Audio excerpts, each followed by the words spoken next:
Hello students, today we will be discussing an article, angular momentum.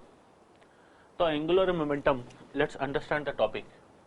Represented by L, it is a vector quantity. Product of R cross P. R is radius vector joining the point about which angular momentum is taken to the particle, and P is the linear momentum. It can also be written as Rp sin theta. That means P sin theta is the perpendicular component of momentum. It's not P cos theta. The perpendicular component of linear momentum, that is P sin theta, is responsible for your angular momentum, and we are not bothered about the parallel wala component, that is P cos theta. We are not bothered about. That is not responsible even. So we are only concerned, that means only P sin theta, the perpendicular component of momentum, with component of momentum perpendicular to R, is responsible for your angular momentum. The other one is not.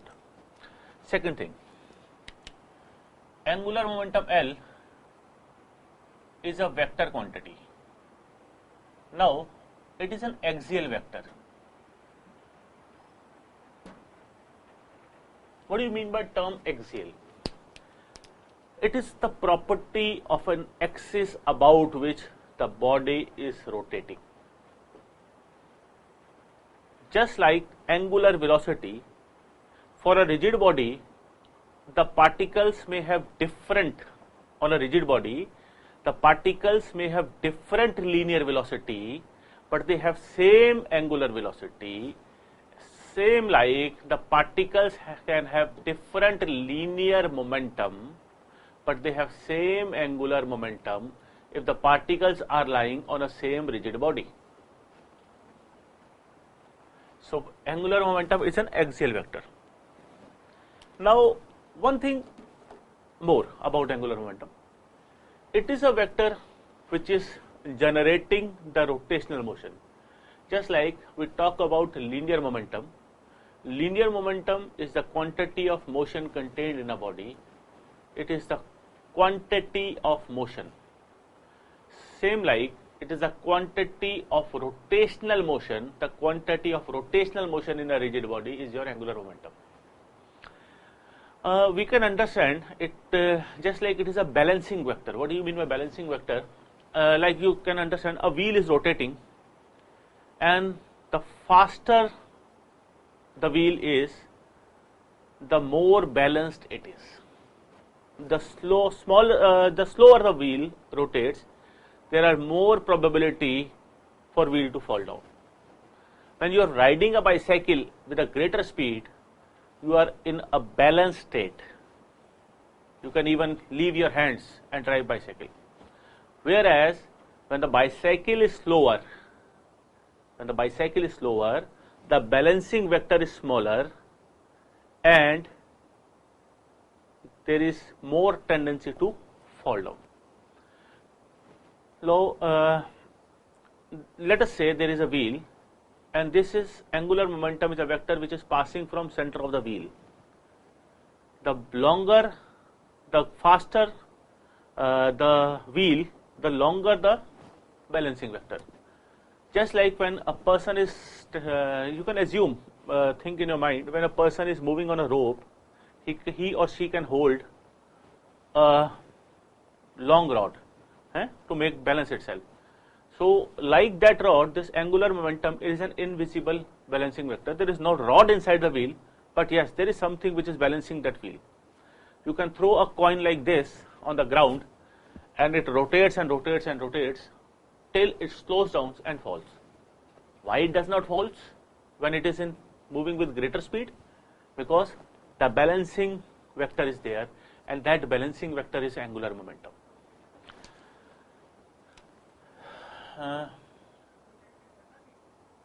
R cross P, angular momentum is also I omega for rigid body.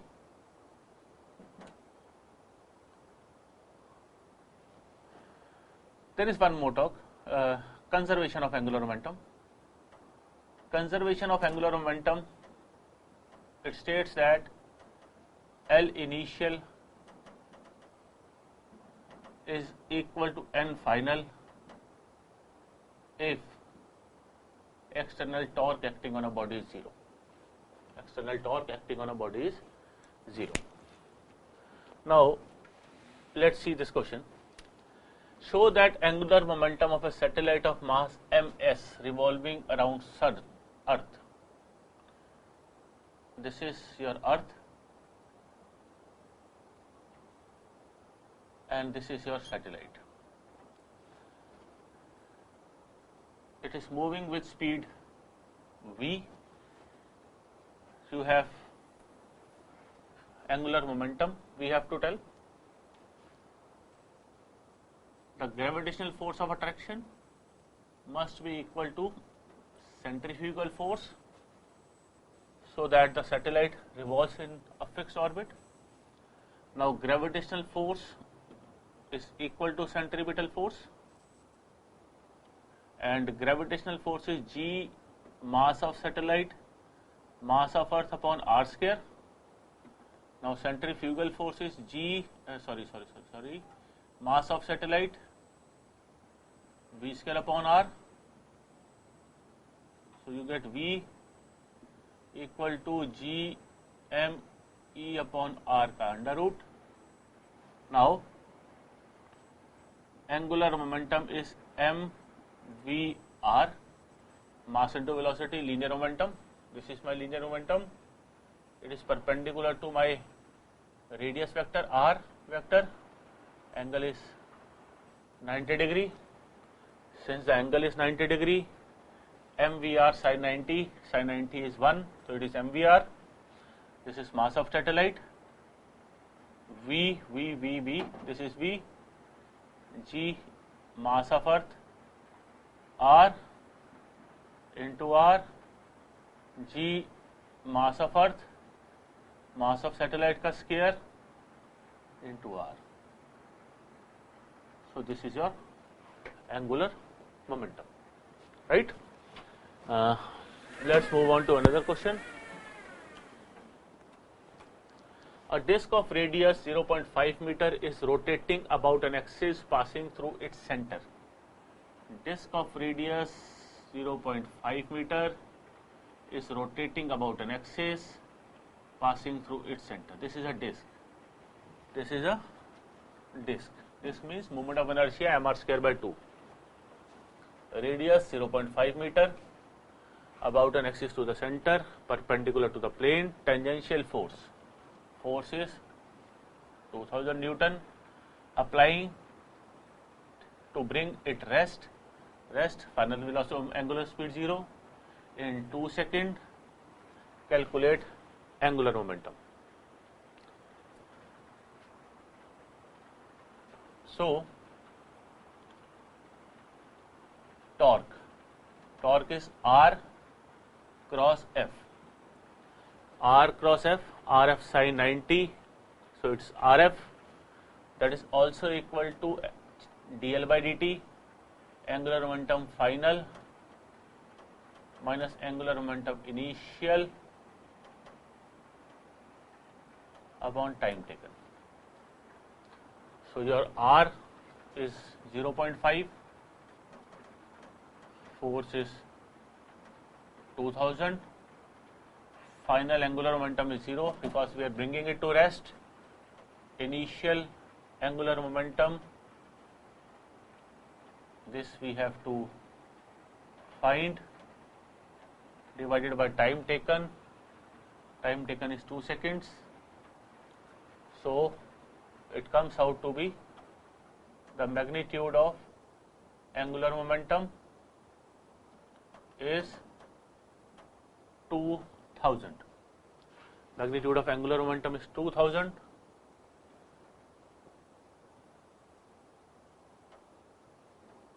Newton meter second. This is how we can make the units, right?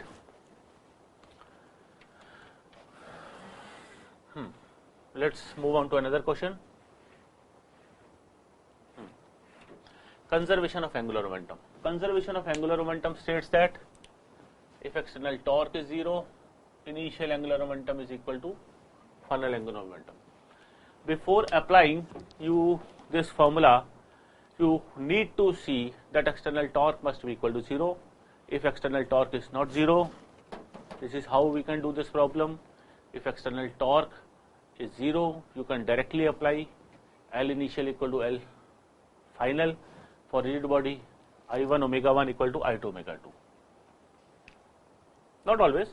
There are certain cases when angular momentum is mvr plus I omega, but those cases you usually do not see in your CBSE, right? So we'll be talking about questions strictly based on your CBSE pattern. The wheel of moment of inertia I initial I, radius is r, is rotating about its axis with angular speed omega naught. So L initial is I into omega naught. It picks up the stationary particle of mass m at its edge. So angular momentum final is angular momentum of wheel plus angular momentum of particle. Wheel is I omega naught. Particle has a moment of inertia m r square. Mass of particle is m. Radius is r. It has picked the particle at its edge m r square into omega. Sorry, this is final value of I into omega. Now equating, since external torque is 0,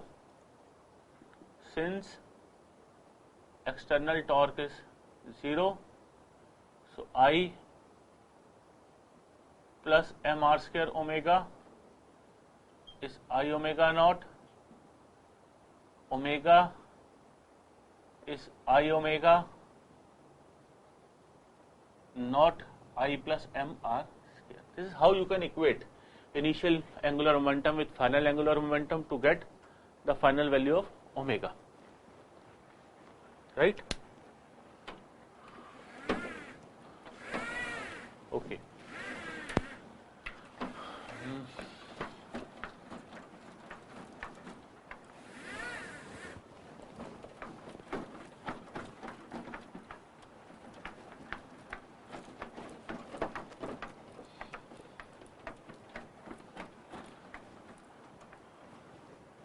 Okay, let's see two more questions. There are two particles.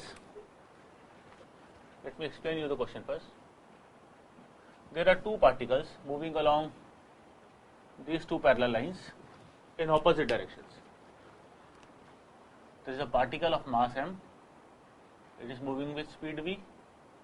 There is another particle of mass m moving with speed v in opposite direction. They are separated by distance d. We have to prove that about any point on the line joining the particles, if you take angular momentum, if you want to calculate your angular momentum, let us say this is point P, it is independent of this point, any point. Let us say this point is P. So this distance, let us say it is x. From other end, the distance is d minus x. Other end, the distance is d minus x.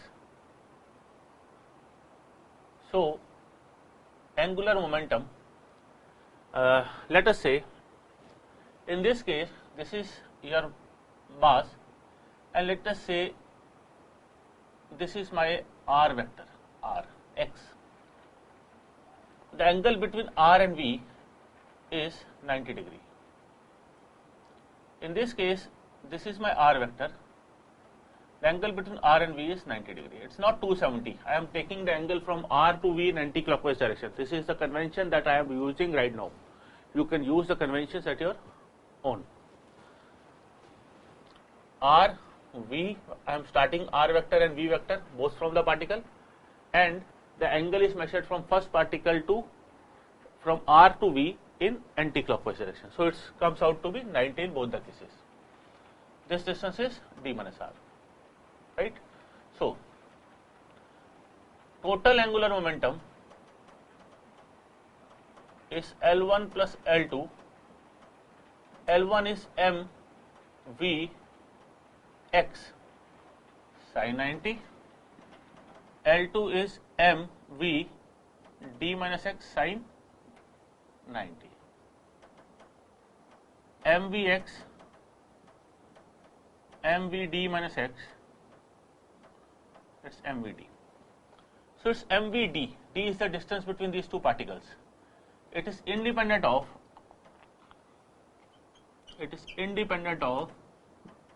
point P. That is independent of x. It does not depend on x, right? Let's discuss one more concept.